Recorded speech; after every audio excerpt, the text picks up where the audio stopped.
दसैँ धाराको नरोए आमा दसैँ धाराको नरोए आमा बाँची पठाउला तस्बिरै खिचेर कस्तो लेख्यो नि भाबीले मनमा लीला ठाउँमा ल हजुर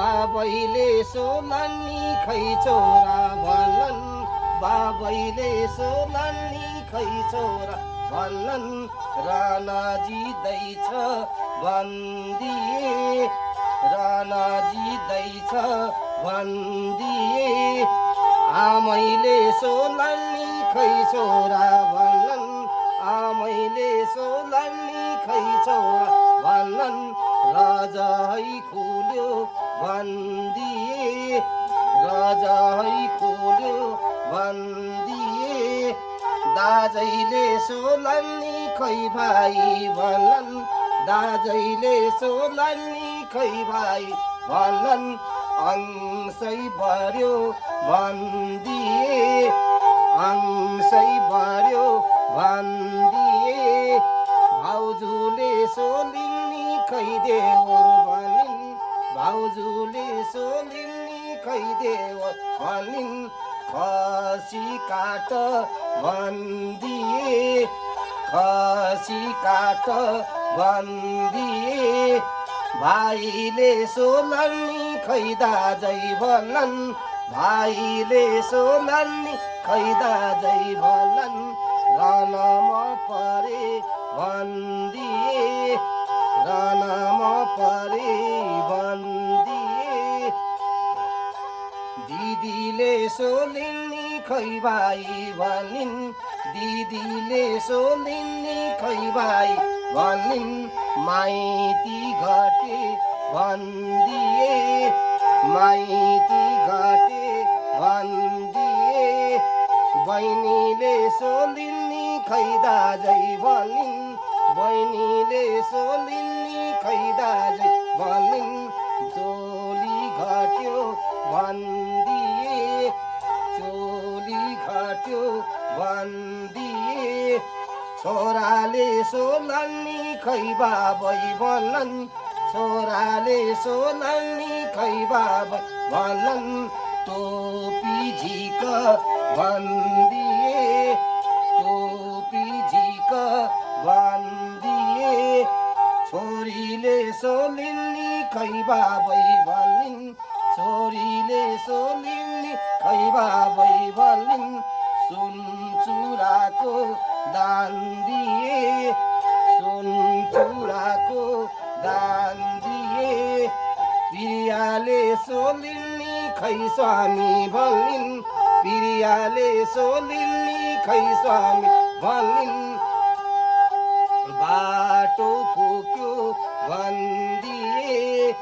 बाटो फुक्यो भनिदिए गाउँलेले सोनानी खै लाउरे भन्छन् गाउँलेले सोनानी खै लाउरे भन्छन् माया मार भनिदिए माया मार भनिदिए बटौलीको बजारैमा चार पैसाको लाज छैन चार पैसाको लाज छैन शिरा गोस्वामी स्वर्गे हुँदा घर बस्नेलाई थाहा छैन घर बस्नेलाई थाहा छैन हातै काटो सिसाले रनमा परि मरेछन् लाउरे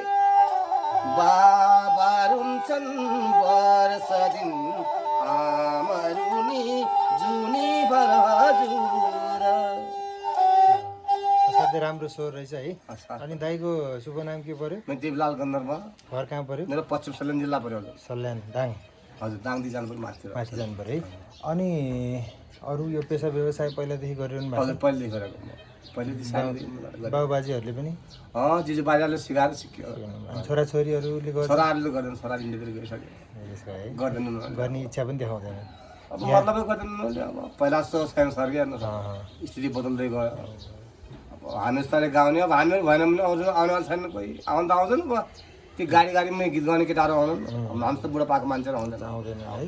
तपाईँको स्वर पनि राम्रो रहेछ। अनि यहाँ बसाइ कहाँ छ? म यहाँ हजुरको यो त्यति बस्छु के भन्छ त्यसको नाम नेकाप बस्छु नकाप। हजुर यो पुल्लो दिने बस्छु त्यहाँतिर सबै तपाईँको अरू साथीभाइ दाजुभाइहरू पनि सबै एकै ठाउँमा बस्नुहुन्छ? नकापमा धेरै छन् भन्ने सुन्छु। त्यहाँ पनि छन् त्यो बिराज भाइहरू विराट त अझै अस्ति घर गयो ए त्यो जुन त्यही थियो विराट अस्ति घर गयो अनि तपाईँको सम्पर्क केही गर्नु पऱ्यो भने कसैले गर्नु खोज्नु भयो भने नम्बर छ हजुर भन्नुहोस् त नम्बर, मोबाइल नम्बर? 97 024 63 041 97 024 63 041 ल है केही पऱ्यो भने त्यस्तो। अनि मैले यसो सुनिरहेको थिएँ कि तपाईँ बिहानै 6 बजेदेखि हिँड्नु भएको छ अनि बिहानैदेखिको गन्धर्व आउनुभएछ भनेर मैले हेर्न खोजेको थिएँ। अब मिठो गीत सुनाउनु भयो, स्वर पनि मिठो रहेछ। अब यस्तै यसले पुग्छ त, यसले कमाएको पैसाले यताउता अब जस्तो भने अब 1000-2000 कमाइ जान्छ दिनभरि कसैले दिन्छ कसैले दिँदैन त्यस्तो कोही भित्रदेखि बाहिर आउँछ कोही आउँदैन है। अब जबरजस्ती ल्या भन्ने कुरा भएन ढोकाको दान हो दिइदिन्छ न त्यो आफ्नो इच्छा आउँछ त्यही हो रिसाउने कुरा पनि भएन हजुर भएन चोर ढाँट्नु पनि भएन आफ्नो राम गरेर ठिकै छ भने हजुर छैन भने छैन भन्ने ल ठिक छ है। आज बिहानै अब त मिठो गीत सुन्न पाइयो, झलकमान गन्धर्व गीत होइन? हजुर सर के हो आफ्नो पेसा गर्ने पऱ्यो सर चोर ढाँट्नु हो भएन के अरे माया खाएको राज हुन्छ चोरेको लाज हुन्छ अब चोरेपछि त लाज पनि पाइयो माज पनि पाइयो मागे चाहिँ राज पाइयो मागे चाहिँ दक्षिण जो हुन्छ जस अनि यो सारङ्गी सिक्दाखेरि चाहिँ तपाईँले यसरी सिक्नुभयो कि कहीँ सिक्नुभयो कि बाबुसँग बस्दाखेरि यतिकै जानिहाल्नु भयो? बाबुसँग सिकेर बस्यो उहाँसँग हिँड्दा हिँड्दै सिक्यो? पहिला पढाइ लेखाइ भएन सर अब 2 क्लाससम्म पढ्यो 2 क्लासमा पढ्दाखेरि अब बाबुले भने अब पढ्नु चाहिँ अब के हो अब जाउँ अब मतलब थिएन उस टाइममा पढाइको मतलबै थिएन। अब सारङ्गी चासो भयो अनि सारङ्गी चाहिँ बुवाले चाहिँ सारङ्गी बुझाउनु भन्यो त्यही हो सुरु। ल दाइलाई धेरै धेरै धन्यवाद है, खुसी लाग्यो। अझै बनाउनु नछोड्नु होला, काम हो होइन, कर्म गर्ने कला हो।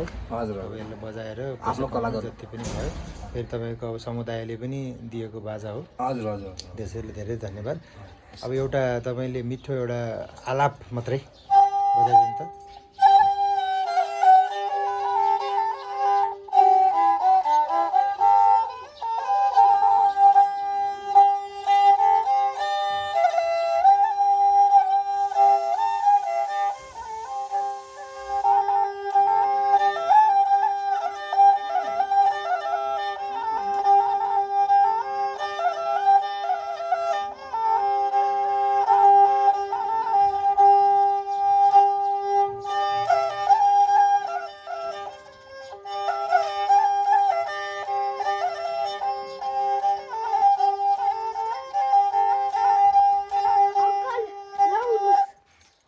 पढेको बुद्धिमान होला हजुरको जीवन सुख शान्ति रहोस् हजुरको मनोकामना पुरा होस् पढेको ठुलो मान्छे ल